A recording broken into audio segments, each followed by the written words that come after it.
ትክክለኛ ጸሎት ማወቅ ከፈለጋችሁ ምንም ከመሆኑ በፊት አንተ ላይ የሚፈጠረው የተለየ ነገር አለ። ትግላል፣ ጆሮ ይግላል፣ አንዳንድ ሰው እጁ ይግላል፣ ውስጡ ልቡ ትራንስፎርም እሳት ይሰማል። ያ እሳት ሲሰማ አንዳንድ ሰው ይሮጣል፣ አንዳንድ ሰው ይዘላል፣ አንድ ሰው ጸጥ። ጸሎት ነገሮችን ከመቀየሩ በፊት አንተን ይቀይራል።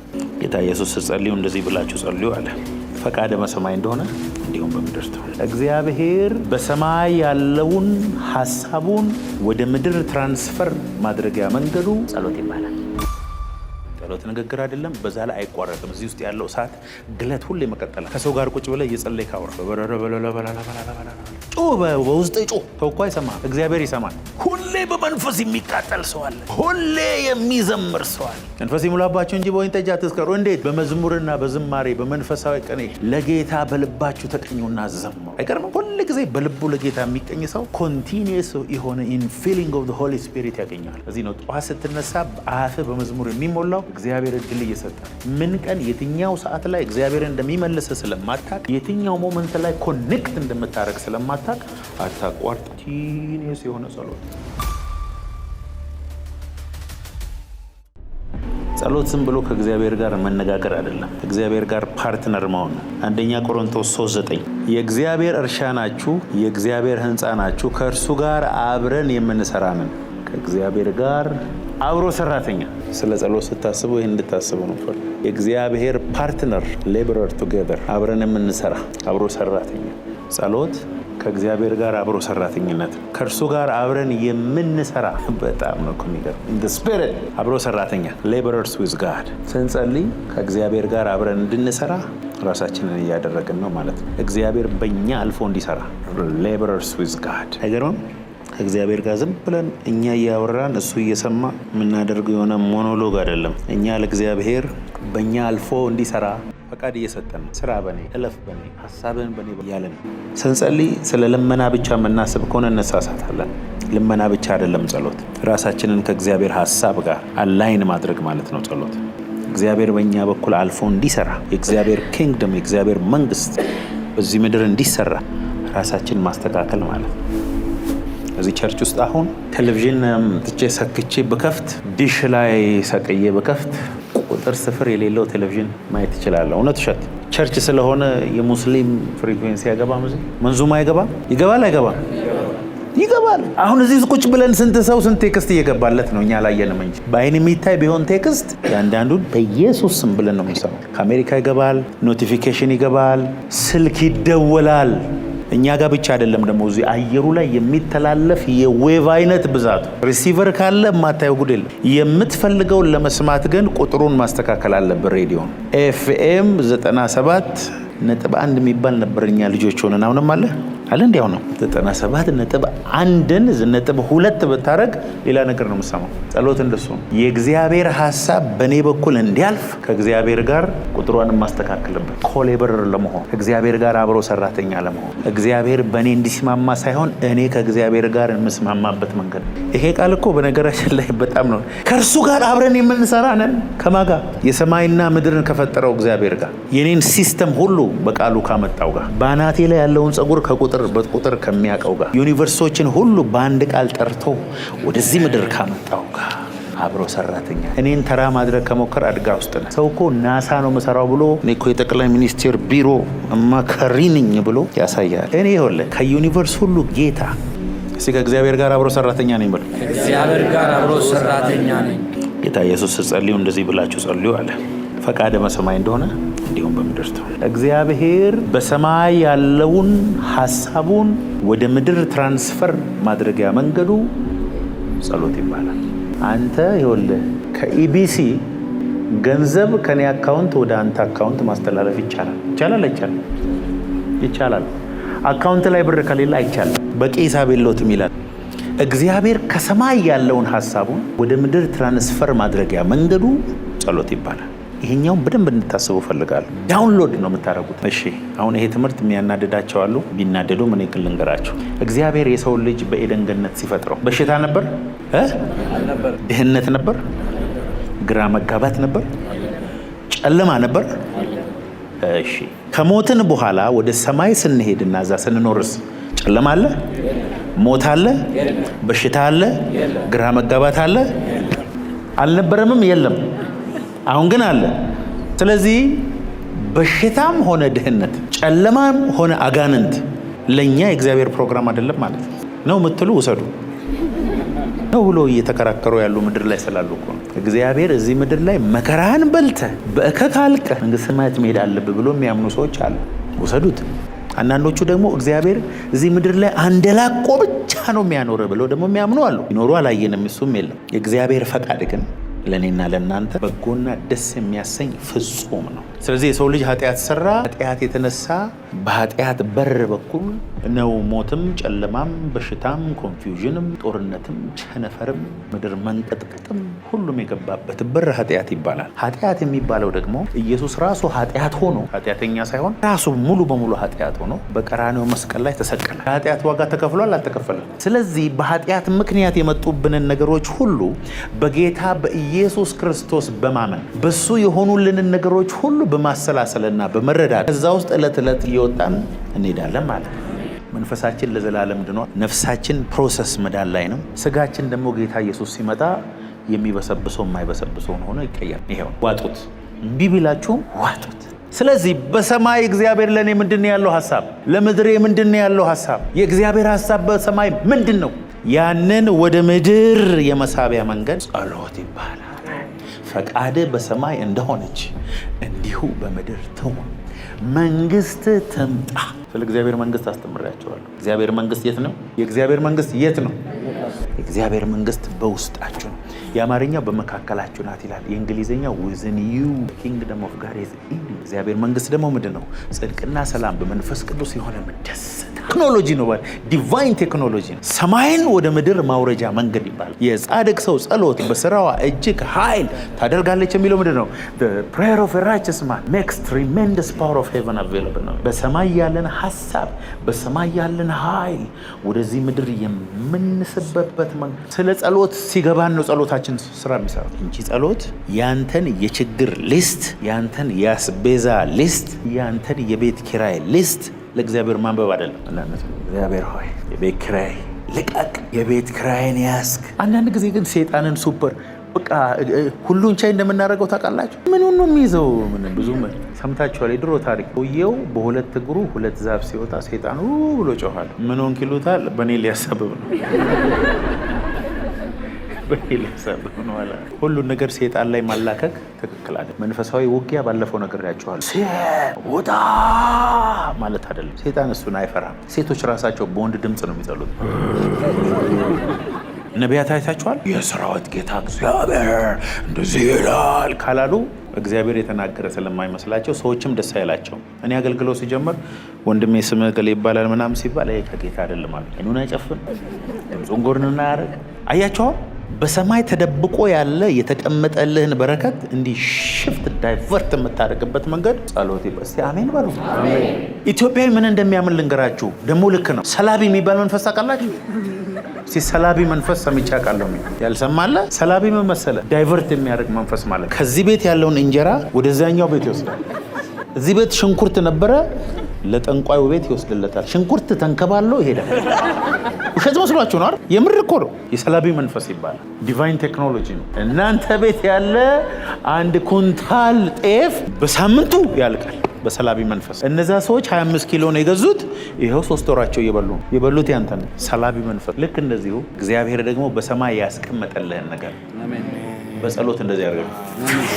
አሜን አሜን። ክርስትና ሃይማኖት ሳይሆን መንፈሳዊነት፣ አስማት አይደለም፣ ጥንቆላ አይደለም፣ መንፈሳዊነት። ጌታ ኢየሱስ በዚህ ዘመን ቢሆን ኖሮ በየመጽሔቱ በየቀኑ ነበረ በፌስቡክ እና ቲክቶክ የሚሰደበው። ጴጥሮስ መጥቶ ታክስ መክፈል አለብን ግብር የስንት ሰው አለው። የኔና ያንተ አልተከፈለም። ስራ ምንድን ነው አለው። አሳ ማጥመድ። በቃ ሂድ አሳ አጥምድና ከአሳው አፍ ውስጥ ለኔና ላንተ ወስደህ ክፈል አለው። ሳይሰራ ሳይሰራ ከፈለ ጴጥሮስ። ይሄ ለጌታ ነው፣ ይሄ ደግሞ ለኔ ነው ብሎ ሲከፍል ደረሰኝ ሰጡ። ምን ልትል ነው? እኔ ሐሰተኛ ነብይ ነው? ብዙዎቻችሁ አታውቁም እንጂ እግዚአብሔር በቤታችሁ ብዙ ተአምርን እኮ አድርጓል። ዱቄቱን ስትወስድ አያልቅም። አንዳንድ የተባረኩ ሰዎች ዘይቱ አያልቅም፣ ልብሳቸው አያረጅም። እስራኤላውያን ወጡ ከግብፅ 40 ዓመት ሙሉ መንገድ ላይ ሲሄዱ ልብስ እንዳልቀየሩ ታውቃላችሁ። ልብሳቸው አላለቀም፣ ጫማቸው አላለቀም፣ እግራቸው አላበጠም ይላል መጽሐፍ ቅዱስ። እኔ እሱ አይደለም የሚገርመኝ። ሲወጣ 10 ዓመት የነበረው ልጅ እዛው ምድረ በዳ 50 ዓመት ሆኖታል። የ28 ቁጥር ጫማ ነበር የሚያደርገው። ምድረ በዳ ውስጥ 43 ቁጥሩ ነው እግሩ ብቻ አይደለም ጫማውም ያድግ ነበር።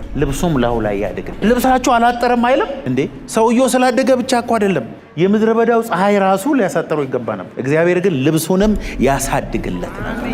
እሺ ዲቫይን ትራንስፈር። ካላመንን ግን ችግር። አባቶ ፈቃድ በሰማይ እንዲሁ በምድር ትሁን። እግዚአብሔርን በሰማይ ያለ ፈቃዱን ወደ ምድር ለመሳብ የተጠራው ሰው ንገሩታ ከጎናቸው ያለው የእግዚአብሔርን በሰማይ ያለ ፈቃድ ወደ ምድር ለመጎተት የተጠራው ሰው ነኝ። እስቲ አንደኛ ዮሐንስ 5:14-15 በሱ ዘንድ ያለን ድፍረት ይህ ነውና እንደ ፈቃዱ አንዳች ብንለምን ይሰማናል። አይገርምም?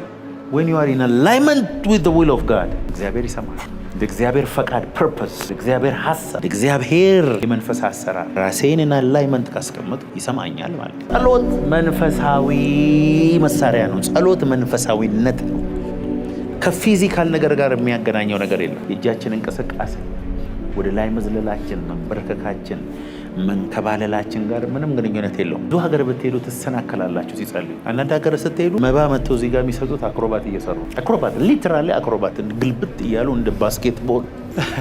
ስለዚህ አንዳንድ ሰው እንዲህ ካላለ ያመለከም አይመስለዋል። እግዚአብሔር ልብ ውስጥ ያለውን ኮንተንት እንጂ ዲማልክ ዛማልክ። ወደ ማያሚ ስትሄዱ ወደ ላቲን አሜሪካ ባንዲራ የያዙ መጀመሪያ አካባቢ ሲሄድ ይጨንቀኝ ነበር። እኔ ዋናውን ዘማሪ ለማየት ምንም ግንኙነት የለውም። ስፒሪቹዋል። ለዚህ ነው መጽሐፍ ቅዱስ ሳትታክቱ ሳታቋርጡ ሉቃስ 18:1 ሳይታክቱ ዘወትር ሊጸልዩ እንዲገባቸው የሚል ምሳሌ ነገራቸው። ሳትታክቱ የሚለው ሳትደክሙ ፈርቨንት የሆነውን ስፒሪት ሳታቋርጡ ኮንቲኒየስ የሆነ ጸሎት ስቴት ላይ ሆናችሁ እንድትጸልዩ ብሎ ምሳሌ ነገራቸው። ሲቀጥል ቁጥር 2 በአንዲት ከተማ እግዚአብሔርን የማይፈራ ሰውንም የማያፍር አንድ ዳኛ ነበር። ታውቃላችሁ። እና ሴትዮ ጠዋት ሲገባ ማታ ሲወጣ ሲመላለስ አለቅ ማለት። ሰውየው እግዚአብሔርንም አይፈራም ሰውንም አያፍርም፣ ግን ንዝንዛዋ ብሎ እንዲፈርድላት አረግ። ስላለማቋረጥ ጌታ ሲናገር ምን ቀን የትኛው ሰዓት ላይ እግዚአብሔርን እንደሚመልስ ስለማታቅ፣ የትኛው ሞመንት ላይ ኮኔክት እንደምታረግ ስለማታቅ አታቋርጥ። ቲኒስ የሆነ ጸሎት ፌንታት ዱ ኖት ቢ ፌንት ነው። ባትሪ ሃይለት ቢ ፉሊ ቻርጅድ ኪፕ ፕሬይንግ ኪፕ ፕሬይንግ ፕሬስ ኦን።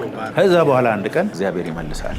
ኢየሱስ ኃጢአት የለበትም፣ በሽታ የለበትም፣ ችግር የለበትም፣ የሚከፍለው የቤት ኪራይ የለውም። ሌሊቱን ሙሉ ግን ሲጸልይ ነው የሚያድር። ሁል ጊዜ ነው የሚጸልይ። ኢየሱስ የዘመረበት ቦታ ገርሞኝ ሰሞኑ ነገ ሊሰቀል ይሁዳ ሸጦት ወደ መሰቀሉ የሄደው ከሐዋርያት ጋር እየዘመረ ነው። ይዘምራል እንዴ? በዛ ጊዜ የሞት ፍርሃት ይዞት በመስቀል ላይ በእጆቹና እግሮቹ በጎኑ ጦር ሊወጋ የሚሄድበት ሰዓት ነው ኢየሱስ የዘመረው። መዝሙር ከዘመርክ በእንደዚህ ያነሳ ዘምር።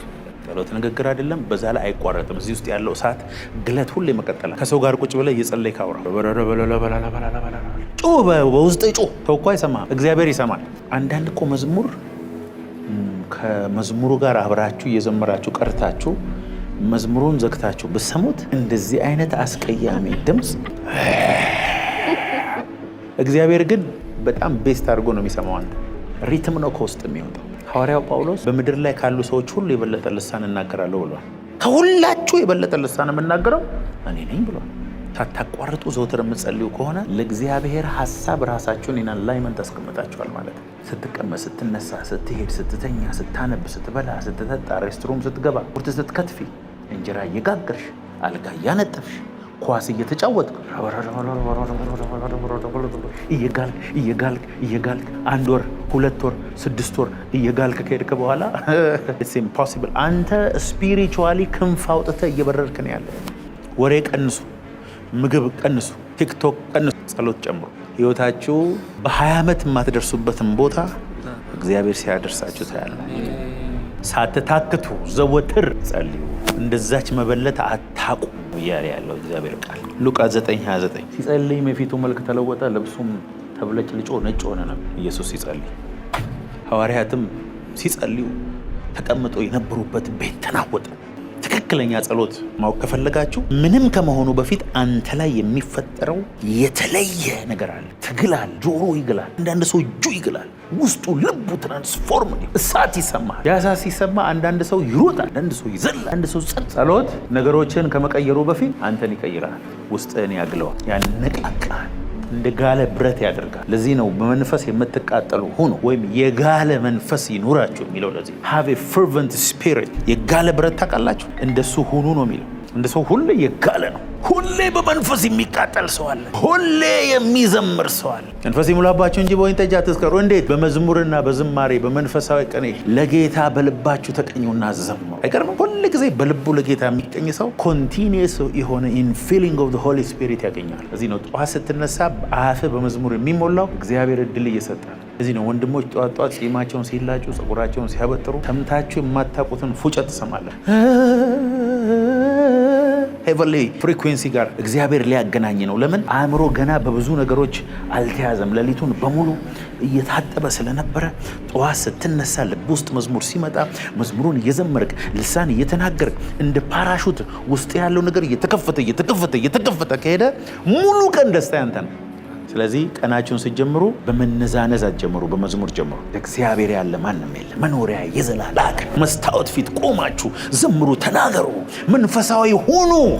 ስራችሁን በመንፈስ ጀምሩ። በስራዬ ላይ የእግዚአብሔር መንግስት ይምጣ በሉ። አሸናፊዎች እናንተ ትሆናላችሁ። ሰይጣን ሳይቀድማችሁ ቀደሙት። ጠዋት ተነስተህ ቀንህን ካበላሸ በኋላ ማታ ላይ መጥተህ እግዚአብሔር ላይ አታላዝንህ። ይኸው አለቃዬ እንትን አድርገው እንትና እንደዚህ ያደረገኝ፣ ጌታ ሆይ እኔ ታገስኳቸው፣ እኔ ቻልኳቸው፣ ተው ስትለኝ ተውኳቸው። ኧረ እባክህ መጀመሪያ ቀንህን በመንፈስ ጀምር። አለቃ አንተ አለቃ ትሆንበታል። ያንተ ሞገስ አንተ ፊት ላይ የሚያበራውን ነገር ተቋቁሞ አንተ ላይ አንድ ነገር መናገር አይችልም።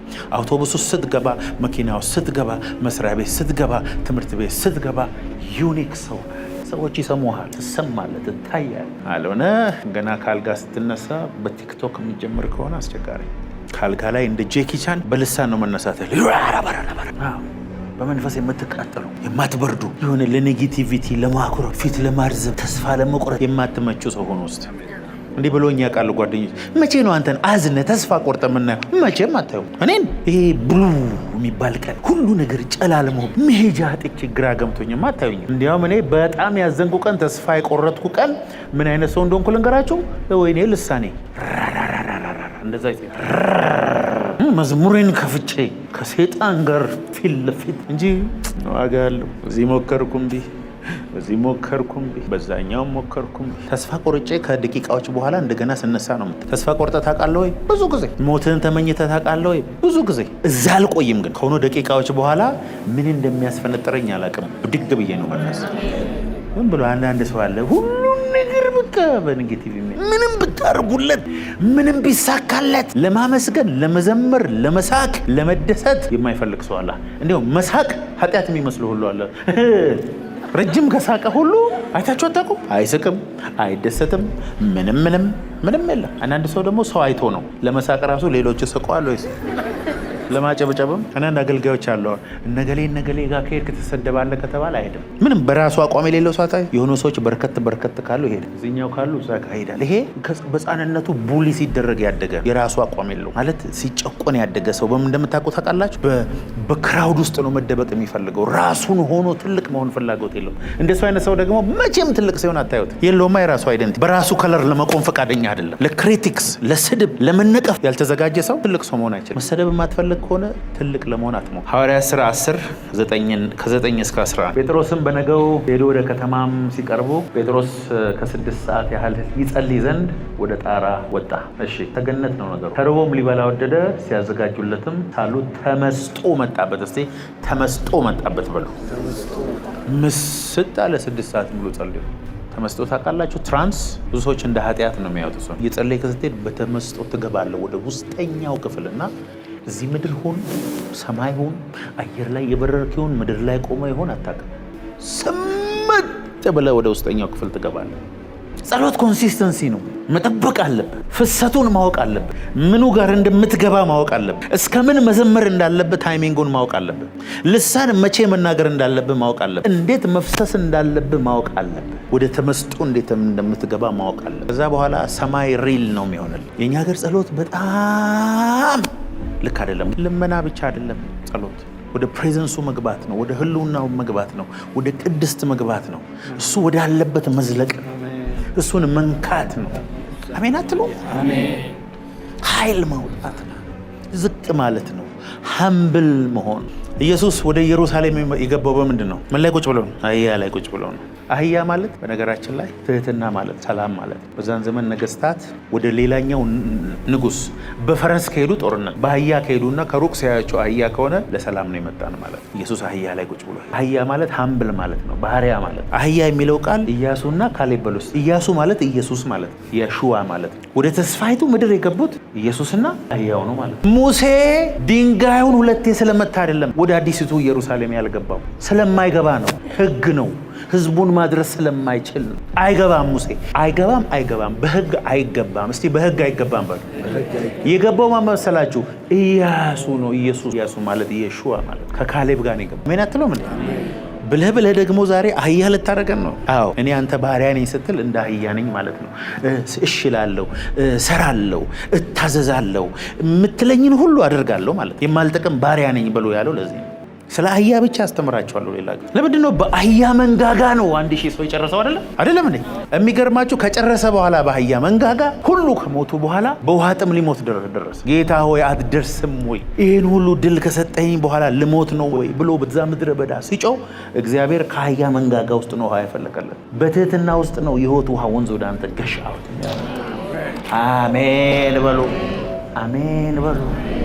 ዝቅ በል፣ ትዕቢተኛ አትሁን። እኔነት ውስጥ ትልቅ ነኝ አትበል። ሰዎች ላይ ስትፈርድ አትታይ። እገሌ ልክ ነው፣ እገሌ ሮንግ ነው፣ እንደዚህ ነኝ፣ እኔ ነኝ ትልቅ ማለት ከጀመርክ ቀን እየተነፈስክ ነው። እግዚአብሔር ለትሑታን ጸጋን ይሰጣል።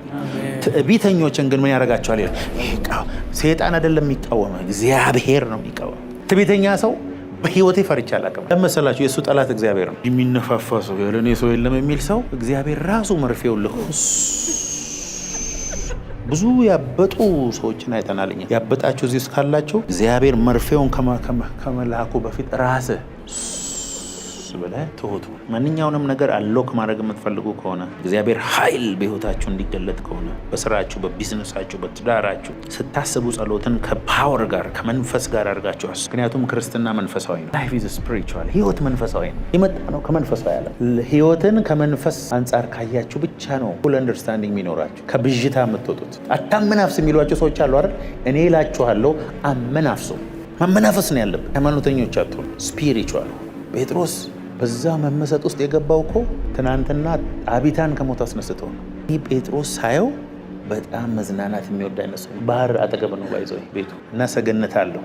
መስኮቱን ሲከፍት ምን እንደምታየው ታውቃላችሁ? ነጭ አሸዋና ባህር ነው የሚያየው። የሞተ ካስነሳ በኋላ ሰገነት ላይ ትራንስ ውስጥ እስከ መግባት እስከ 6 ሰዓት እንዴት ይጸልያል እንዴ? በሰፈር ውስጥ ሄዶ ጣቢታን ትናንት አልሰማችሁም እንዴ? እስቲ ቴስቲሞኒ ቅረጹ። አንቺ ጣቢታ ዝም ብለሽ ትቀመጫል? እየሄድሽ ጴጥሮስ ነው ያስነሳኝ ብለሽ በየቤቱ አውሪ አላለም። ያስነሳው ጌታ እንደሆነ ያውቃል። ሄዶ እሱ ምንድን ነው ያደረገው? ሰገነት ላይ ወጣ። እዛው ነው በተመስጦ እያለ እግዚአብሔር መንፈስ ቅዱስ ተነስና አሁን ከሚፈልጉ ሰዎች ጋር የ4 ቀን መንገድ ተከትለ ሄዳል። የቆርኔሌዎስ ቤተሰብ ሁሉ የመዳኑ ምክንያት ጴጥሮስ በመንፈስ ላይ ሆኖ እግዚአብሔርን መስማት መቻሉ። እኛ እየተመሰጥን ነው። አዎ እየተመሰጥን ያለ ነው፣ ግን ቲክቶክ ላይ ነው። ስትጸልዩ የእግዚአብሔርን ቃል ጸልዩ፣ የእግዚአብሔርን ቃል ዘምሩ። ዮሐንስ 15:7 ያለ ቃሉ ስትጸልዩ ስሜታችሁን ስለሆነ የምትጸልዩ ጥሩ አይመጣም። እምነት ያስፈልጋችኋል፣ ቃሉ ያስፈልጋችኋል። ዝናብና በረዶ ከሰማይ እንደሚወርድ ምድርን እንደሚያረካት ታፈራና ታፈቅልትን እንደሚያደርጋት ኢሳይያስ 55። ይሄ ደግሞ ምን ይላል? በእኔ ብትኖሩ ቃሎቼ በእናንተ ቢኖሩ የምትወዱትን ሁሉ ለምኑ ይሆንላቸዋል። ቃሌ በእናንተ ቢኖር፣ ቃሌን ብትጸልዩ፣ ቃሌ በእናንተ ውስጥ ቢሞላ፣ የጋለ መንፈስ ከኖራችሁ ጸሎታችሁ ይመለሳል። ጠዋት ስትነሱ መንፈሳዊ ሆኖ እስቲ መዝሙር ይብዛላችሁ። በመንፈስ የሆነ መዝሙር፣ ጆሮአችሁ እየተቃጠለ መዝሙር፣ እንባችሁ እየፈሰሰ መዝሙር፣ በልሳን እየተናገራችሁ መዝሙር፣ መስታወት ፊት ቆማችሁ በእሳት እየጸለያችሁ፣ ጆሮአችሁ ላይ ኤርፖድ አድርጋችሁ እየቀለጣችሁ። ሰይጣን የት እንዳለ አያውቅም። በዛ ሰዓት ከራዳር ውጭ ነው የምትሆነው። ታውቃላችሁ? ከሰይጣን እይታ ውጭ ትሆናል። የት ሄደ አገኘ? የጋለ ብረት ምጣድ ላይ ዝንብ ዘላ ብታርፍ በምን እንደሞተች ሁሉ አታውቅም። ወደ ትነት ነው የምትቀየረው። ሰይጣንም እንደዛው ነው አንተ ላይ የጋልክ ስትሄድ በእግዚአብሔር ውስጥ እየተሰወርክ እየጠፋ ነው የምትሄደው። እሱን ማየት አይችልም፣ አንተንም ማየት። ተሰወር በውስጡ ጥፋ። አንተ ጋል እዚህ ውስጥ እኮ ያለ አስተሳሰብ ነው እየመታውባቸው ያሉ። ጸሎት የሆኑ ወፍሮም መጽሐፍ ቅዱስ ከመያዝ ጋር እዞቻታችሁ ተቃላይዳቸው ራሱ እንደዚህ ነው። ቸርች ሲሄዱ መንፈሳዊነትና አካሄድ ምንም ግንኙነት የለው። እንዲህ ብሎ መጥተው እዚህ አጋንንታቸው የሚጮህ ብዙ ሰዎች አሉ ከነከራባታቸው። ስለ ስጋ ማሰብ ስፒሪቹዋሊ ኤንድ ካርናል ማይንድድ፣ መንፈሳዊ አስተሳሰብ፣ ስጋዊ አስተሳሰብ። ስጋችን የማይፈልገው ጉድ የለም፣ ማለቂያ የለውም። የስጋችን ፍላጎት አያልቅም። አውሮፕላን ብትሰጠው ዓመተ ምሕረቱ አልፎበታል ይላል። ዛሬ የምትነዱት መኪና ከ10 ዓመት በኋላ ታፍሩበታላችሁ። ቪትስ የመጣ ሰሞን ፎቶ እንዳልተነሳንበት አሁን አንኮራበትም። አይፎን 4ኤስ ሲመጣ የዓለም ሁሉ ኩራት እንዳልነበረ ዛሬ በእጁ ሊነካው የሚፈልግ ሰው የለም። ዛሬም የያዛችሁት አይፎን 17 16 ከ3 ዓመት በኋላ ታፍርበታል። ጋርቤጅ ውስጥ ነው የሚጣለው። የፈለገ የምትወዱት አሁን ነገር በጠቅላላ ምንም ጥቅም የለውም። ሌላ በጣም የምትወዱት ምን እንደሆነ ነገራችሁ። ከ10 ዓመት በኋላ የአሁኑን መልካችሁን አሁን ያላችሁበትን ከ10 ዓመት በኋላ ምንም ከፍላችሁ እዚህ ብትመለሱ ትፈልጋላችሁ። አሁን ያላችሁን መልክ፣ አሁን ያላችሁን ቁመና፣ አሁን ያላችሁን ማንነት ከ10 ዓመት በኋላ 10 ሚሊዮን ብር ከፍላችሁ ብትመለሱ እሺ ነው የምትሉት? አትመለሱም። ስለማትመለሱ አሁኑኑ ተጠቀሙበት። ትናንትና የሞቱና የተቀበሩ ሰዎች ሁሉ ዛሬ እቅድ ነበራቸው። ዛሬ ለመኖር ዛሬ ብዙ ነገር ለማድረግ እቅድ ሲኖራቸው ነው የሞቱት። በመኪና በአደጋ በመውደቅ በትንታ ተኝቶ ባሉበት ምናምን ጊዜያቸው ጨርሶ የሄዱ ሰዎች በሙሉ ዛሬን እንኖራለን የሚል ሀሳብ ነበራቸው። ኧረ አፖስትል እኔ እኮ ነገ እኖራለሁ እያልኩ ነው። ሁሉም እንደዛ ነው። እግዚአብሔር ነገን ለማንም አልሰጠም። ለመጸለይ አሁን፣ ለመቀባት አሁን፣ ለኃይል አሁን፣ ለክብር አሁን። አሜን። በቃ እንደ ውሃ ሆኖ እስቲ ስትጸልዩ ውሃ ታውቃላችሁ? ውሃ 85% ውሃ እንደሆናችሁ ታውቃላችሁ? እናንተ ውሃ እንደሆናችሁ ታውቃላችሁ?